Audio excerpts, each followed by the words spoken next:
Assalamualaikum warahmatullahi wabarakatuh. Pada kesempatan kali ini, Waalaikumsalam kami warahmatullahi dari wabarakatuh. kelompok 4 akan memaparkan dan mempresentasikan hasil kelompok kami mengenai tema yang kami bawakan adalah desain penelitian. Sebelum kami memulai pada presentasi kali ini, di sini kan kami untuk memperkenalkan anggota kelompok kami, yaitu yang pertama adalah saya sendiri, Indra Surya Putra dengan NPM 0048, lalu Lutfiana NPM 0049, lalu Alaya Nida Nafila NPM 0056, lalu Ninda Maharani NPM 0054, lalu Anissa Eka Suci dengan NPM 0059, dan yang terakhir adalah Dai Pintasari dengan NPM 0071. Selanjutnya akan dijelaskan oleh rekan saya untuk materi selanjutnya. Oh, baik, yang pertama ada desain penelitian, yaitu rencana atau panduan dalam melakukan penelitian agar prosesnya terarah dan tidak asal-asalan. Dan di dalamnya mencakup bagaimana cara mengumpulkan data, mengukur data, dan menganalisis data sesuai dengan pertanyaan penelitian yang sudah dibuat. Dengan adanya desain penelitian, peneliti jadi tahu langkah-langkah yang harus dilakukan dari awal sampai akhir sehingga hasil penelitian lebih jelas, sistematis, dan dapat dipertanggungjawabkan. Next. Nah, di sini ada desain penelitian. Eh, Bagan itu sebenarnya menunjukkan alur lengkap dalam menyusun penelitian mulai dari awal sampai analisis data. Yang pertama, ada tujuan studi, yaitu apakah peneliti kita eksplorasi, deskripsi, atau pengujian hipotesis. Yang kedua, ada tingkat intervensi peneliti. Nah, maksudnya itu seberapa jauh peneliti itu ikut campur, bisa cuma mengamati saja atau ikut mengontrol dan memanipulasi kondisi, misalnya seperti eksperimen. Yang ketiga ada strategi penelitian, yaitu apakah kondisi penelitian diatur atau kayak di lab atau dibiarkan alami seperti di lapangan. Yang keempat ada strategi penelitian, yaitu metode yang dipakai seperti eksperimen, survei, observasi, studi kasus, atau metode campuran. Yang kelima ada pengukuran. Nah, itu bagaimana data didefinisikan dan diukur. Misalnya pakai skala, kategori, atau coding. Yang selanjutnya ada bagian bawah. Nah, itu yang pertama ada unit analisis. Nah, siapa atau apa yang diteliti seperti individu, kelompok, dan organisasi. Yang kedua ada sampel, yaitu bagaimana cara memilih responden. Yang ketiga ada horizon waktu, penelitian sekali waktu atau jangka panjang. Yang keempat ada metode pengumpulan data seperti wawancara, kuesioner, dan observasi. Next. Yang selanjutnya ada tujuan penelitian. Nah, eh, sebenarnya itu apa yang mau dicari dari penelitian yang kita lakukan. Jadi sebelum mulai penelitian kita harus tahu hasil akhirnya mau apa. Ibaratnya kayak kita mau jalan harus tahu dulu tujuan kita kemana. Biasanya tujuan penelitian itu digunakan untuk beberapa hal. Yang pertama, untuk menjelaskan fenomena, misalnya kenapa suatu hal bisa terjadi di dunia bisnis atau ekonomi. Yang kedua, untuk melihat hubungan antar variabel. Contohnya, apakah kualitas antar variabel pelayanan berpengaruh ke kepuasaan pelanggan. Yang ketiga, untuk menguji teori atau hipotesis yang sudah dibuat sebelumnya. Jadi kita membuktikan apakah dugaan kita benar atau tidak. Dan yang terakhir itu penelitian juga bertujuan untuk memberikan solusi atas suatu masalah. Jadi hasilnya bisa bermanfaat. Yang selanjutnya ada jenis-jenis penelitian ada tiga. Yang pertama eksploratif. Nah, itu kalau masalahnya masih belum jelas, jadi peneliti cuma mau cari tahu dulu. menggali informasi sebanyak mungkin. Contohnya seperti mencari tahu kenapa penjualan suatu produk tiba-tiba turun. Yang kedua ada penelitian deskriptif. Tujuannya untuk menggambarkan suatu kondisi secara jelas dan apa adanya. Contohnya seperti menggambarkan tingkat kepuasaan pelanggan di suatu perusahaan. Yang ketiga ada penelitian kausal. Nah, itu untuk mengetahui hubungan sebab akibat. Contohnya seperti apakah promosi mempengaruhi peningkatan penjualan. Yang selanjutnya akan dijelaskan oleh rekan saya.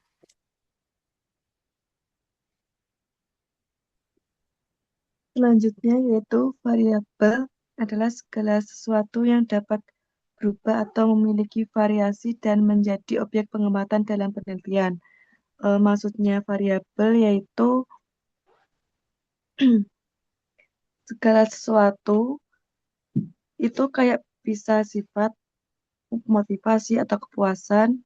Angka kan bisa ganjil atau genap. Terus bisa berubah-ubah itu variabelnya tidak tetap. Seperti nilai ujian kan selalu beda-beda. Ada yang bisa dapat 70, ada yang dapat 80 dan 90.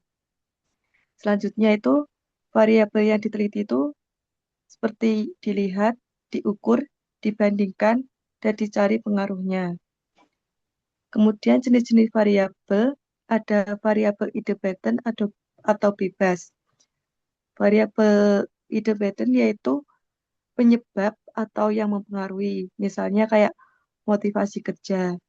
Selanjutnya variabel dependen atau terikat, itu kayak akibat yang dipengaruhi, misalnya kayak kinerja karyawan. Terus variabel moderating itu yang memperkuat atau memperlemah hubungan. Biasanya variabel moderating itu di tengah-tengah antara variabel independen dan dependent. Selanjutnya, variabel intervening, yaitu perantara atau penghubung.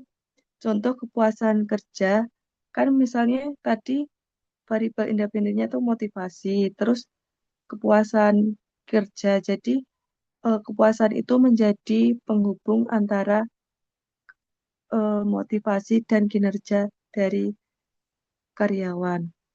Selanjutnya itu hubungan antara variabel.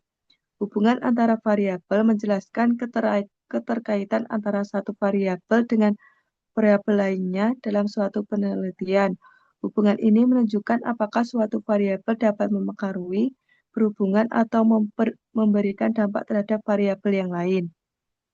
Jadi hubungan antar variabel itu saling berkaitan dan mempengaruhi variabel lain dalam penelitian dari antara variabel independen, variabel dependen, variabel monitoring, dan variabel intervening.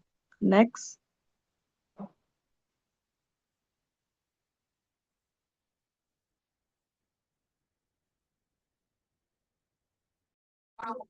Selanjutnya yaitu ada horizon waktu. Horizon waktu penelitian itu menjelaskan kapan dan berapa lama data penelitian itu dikumpulkan. Hal ini penting karena sangat mempengaruhi cara pengumpulan data, proses analisis, dan kesimpulan penelitian. Secara umum, horizon waktu dibagi menjadi 3 jenis. Yang pertama yaitu data dikumpulkan pada satu waktu tertentu. Artinya data ini dikumpulkan sekali saja. Contohnya yaitu survei pada 1 hari saja.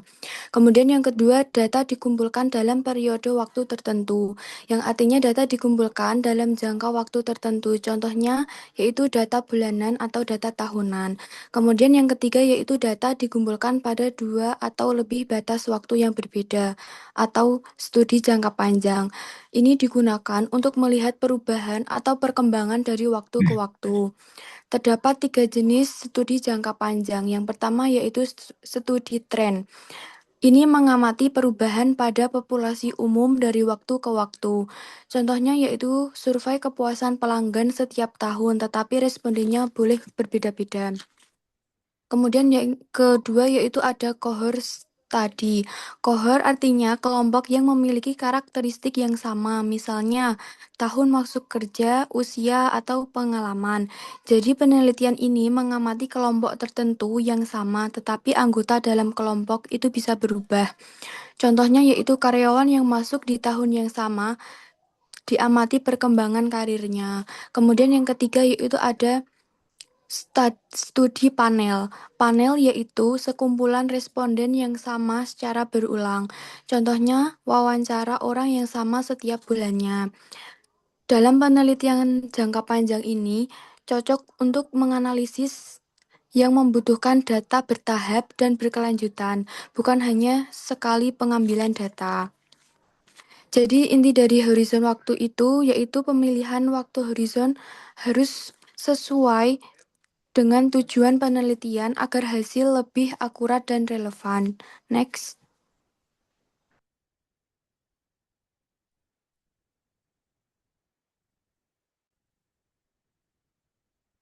Baik, kita masuk kepada materi selanjutnya, yaitu adalah sampel analisis. Kita terlebih dahulu mengenai sampel analisis itu sendiri. Jadi, sampel analisis yaitu adalah bagian kecil yang berasal dari populasi seluruh kelompok pada suatu penelitian. Jadi, bagian kecil dari populasi itu sendiri. Nah, sampel ini berfungsi sebagai unit terkecil tempat data dikumpulkan. Seperti contohnya adalah individu, organisasi, atau produk. Nah, manfaat dari sampel ini adalah agar peneliti dapat menarik kesimpulan yang akurat tanpa harus melakukan sensus. Nah, sensus itu sendiri adalah kegiatan sistematik yang dimana penelitian itu dilakukan dengan populasi, bukan sampel. Jadi keseluruhan dari sampel yang ada atau populasi itu sendiri, di mana akuratnya pastinya 95%. Namun, ketika kita menggunakan populasi, otomatis waktu pengerjaannya semakin lama karena sensus dan kegiatan populasi ini sangatlah banyak orang yang akan kita lakukan pengambilan data maupun wawancaranya. Lalu kita masuk pada kesalahan dalam pemilihan sampel atau sampling error. Terdapat tiga jenis dalam sampling error itu sendiri. Yang kita akan bahas pertama adalah sampling frame error, yaitu adalah elemen populasi tidak terwakili secara tepat dalam daftar sampel. Artinya, populasi yang kita akan tuju dengan sampel yang kita dapatkan itu berbeda. Kenapa bisa seperti itu? Karena biasanya populasi, bukan populasi, maaf, tapi sampel, cara pengambilan sampelnya itu salah.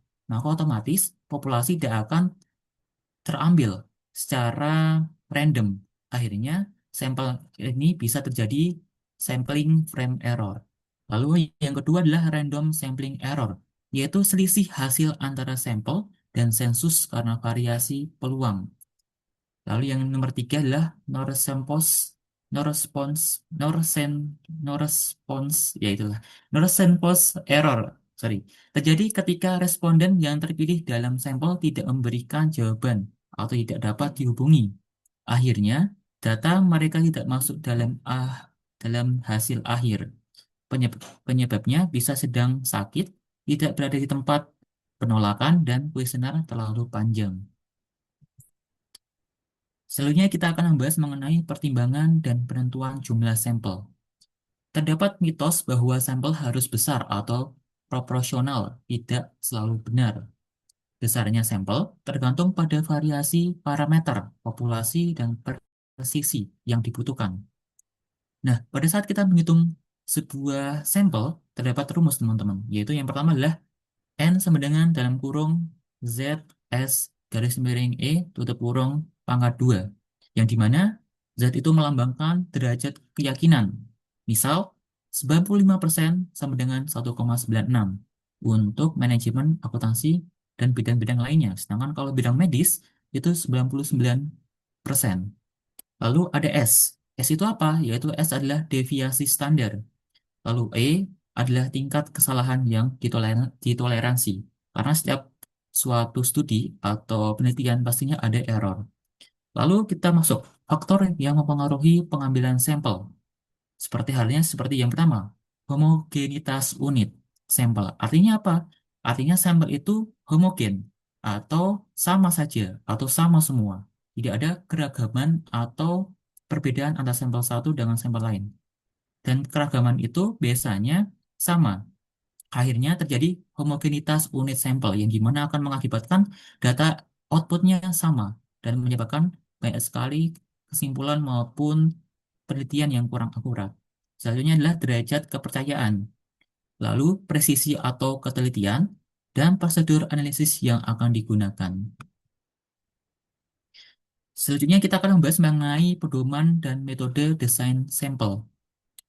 Terdapat pedoman minimal dalam pengambilan jumlah sampel menurut Guy dan Diel, yaitu pertama, studi deskriptif yang minimal 10% dari populasi dan 20% untuk populasi kecil untuk melakukan studi deskriptif.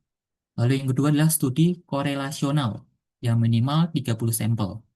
Lalu yang ketiga adalah studi kausal komprehensif yang minimal 30 subjek per grup. Lalu yang keempat adalah studi eksperimen yang minimal 15 subjek per grup.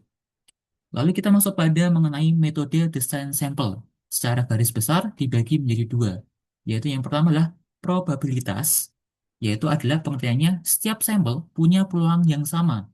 Contohnya, sampel simple random sampling.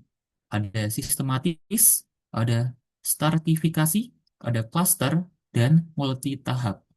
Lalu yang kedua adalah non-probabilitas, yaitu pemilihan tidak berdasarkan peluang acak, lebih murah dan cepat, namun generalisasinya yang lebih rendah. Itu saja penjelasan dari saya, selanjutnya akan diteruskan oleh rekan saya.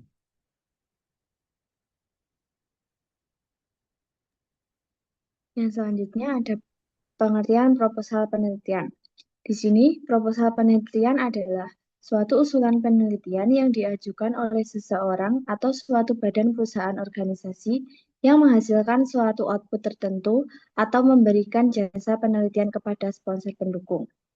Jadi, usulan penelitian di sini dikenal sebagai rencana kerja yang berisi penjelasan tentang apa yang akan diteliti, alasan penelitian yang dilakukan, cara pelaksanaannya, lokasi penelitian, siapa yang menjadi objek peneliti, serta manfaat yang diharapkan dari penelitian tersebut. Singkatnya, proposal penelitian merupakan pernyataan tertulis yang rinci mengenai desain penelitian. Menurut Guy dan Diel pada tahun 1996 dan Zygmunt pada tahun 2000. Sedangkan maksud proposal penelitian adalah yang pertama, untuk merumuskan masalah apa yang akan diteliti dan mengapa masalah tersebut penting. Yang kedua, untuk mengkaji upaya penelitian lain yang telah dilakukan berdiri dalam masalah serupa. Yang ketiga, untuk mengurangi jenis data yang diperlukan dalam menyelesaikan masalah dan bagaimana metode pengumpulannya, mengolah data, dan menganalisisnya. Next.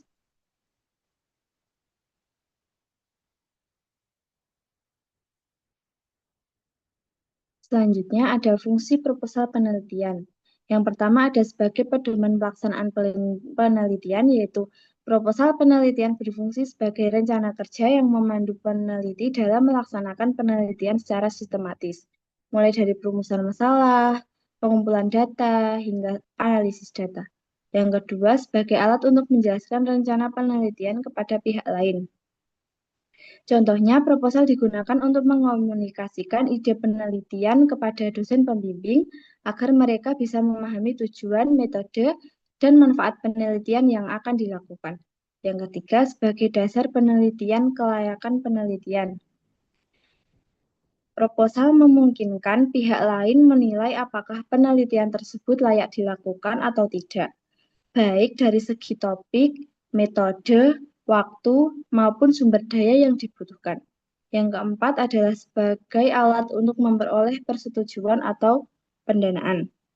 Proposal digunakan untuk mendapatkan izin, dukungan, atau dana penelitian dari lembaga, instansi, maupun sponsor. Yang kelima sebagai alat pengendalian penelitian. Membantu meneliti agar peneliti tetap berjalan sesuai dengan rencana awal, sehingga tidak menyimpang dari tujuan yang sudah ditentukan. Next.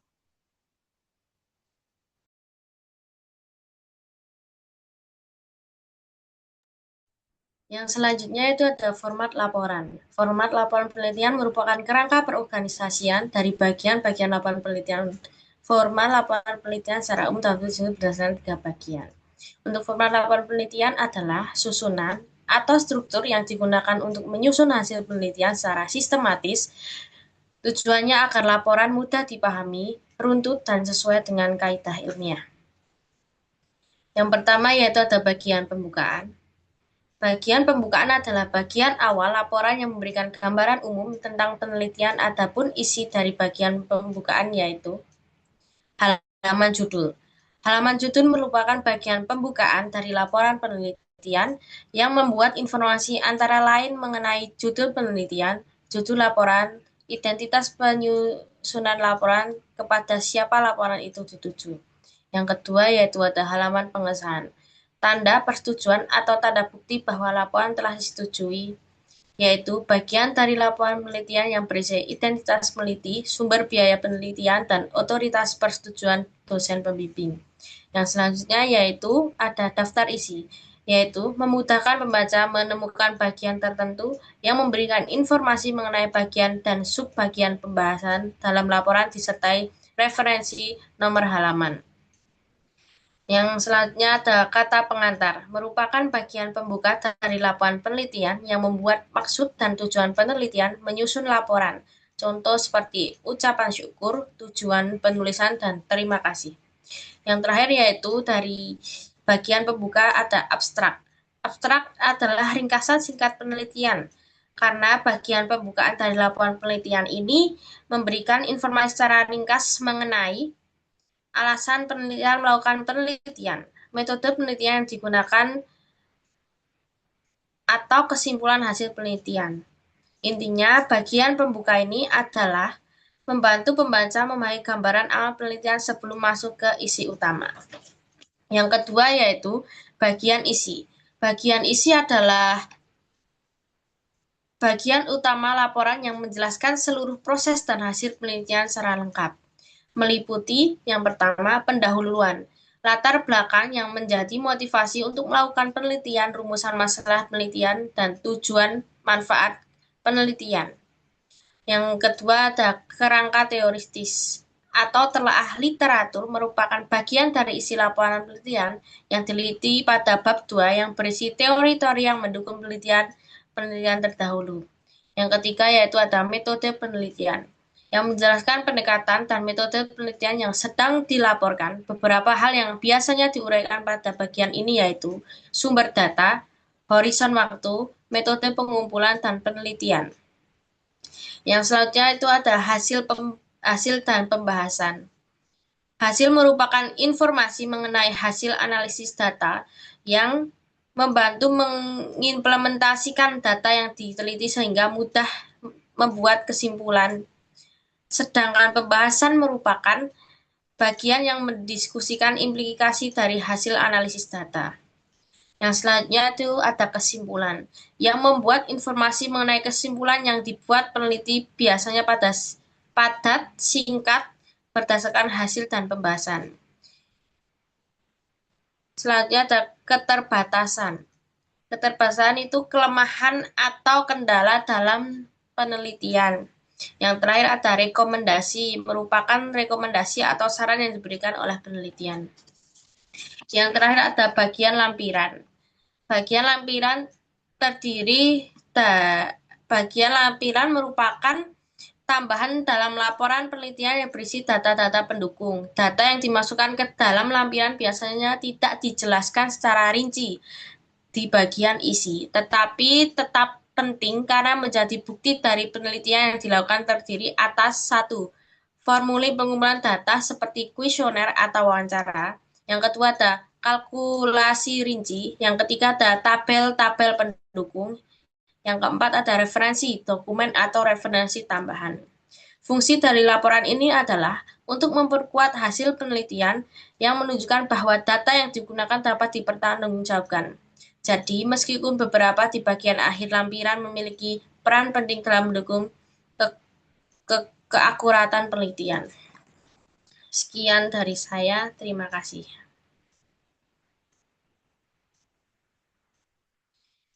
Demikian presentasi dari kelompok 4. Kami berharap materi yang kami sampaikan dapat memberikan wawasan dan bermanfaat bagi kita semua. Sekian, terima kasih. Wassalamualaikum warahmatullahi wabarakatuh. Waalaikumsalam warahmatullahi wabarakatuh. Waalaikumsalam.